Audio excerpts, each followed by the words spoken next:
So my thoughts on sexuality are very simple. Well, as a black man, I cannot condone any form of discrimination at all.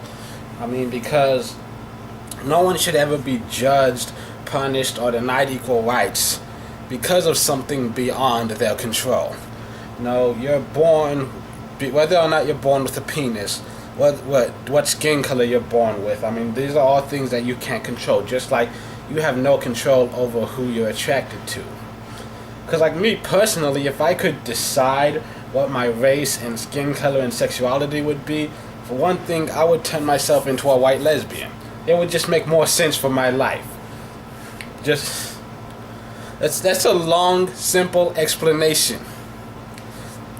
Why am I saying simple? That's a long, complicated explanation behind that story. But what I'm trying to say is, like, these are things we don't get to decide. It's just who we are, and it's something that you just have to accept. Even if you don't like it, just accept it that this is who they are.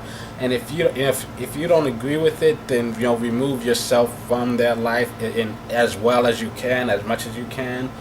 Because like I know, like, we're getting to a place where it's hard you can't really deny sexuality anymore. I mean, at school, at work, in my apartment complex that I live in, it's just there are gay people everywhere. They just keep popping up all around, and I have no problems with it at all. I mean, like I said, I do not condone discrimination of any sort for any reason. There's just no point for it. But I mean, it's getting to the point where, like, you just can't. I don't see how people are able to argue against it and how they're able to deny it so strongly. I mean, sexuality has existed for so long throughout human history. I mean, Julius Caesar had multiple male lovers. William Shakespeare, he was famous for his male lovers. I mean, a lot of his famous sonnets and stuff, like shall I compare thee to a summer's day, like that was written about a male lover. And in fact, like Romeo and Juliet, and like all of his plays, actually back then, men played all of the roles. Of course, they played all the male roles, but they also played all of the female roles. So you had men on stage making out with each other, and not only was that okay, was it accepted, it was expected. Because they lived in a day where, okay, a dude can kiss another. We'd rather see a dude kissing another dude than to let a woman out of the kitchen.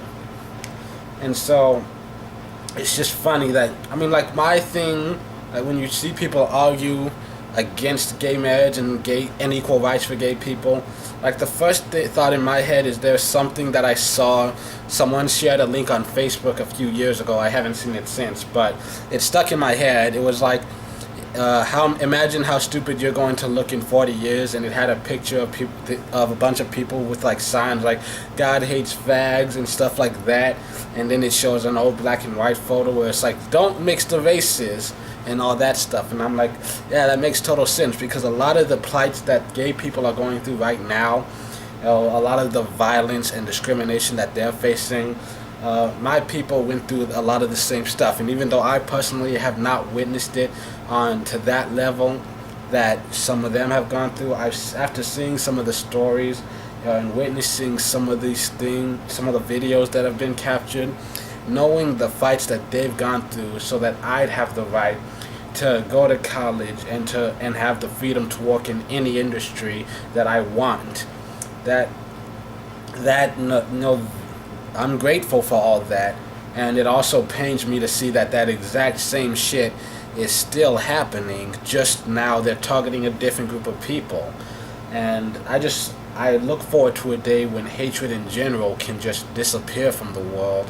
But also knowing humanity, I'm very worried that that's never going to happen, just because as soon as gay people get equal rights, then there's gonna be another group that starts getting targeted, and that's just the saddest thing.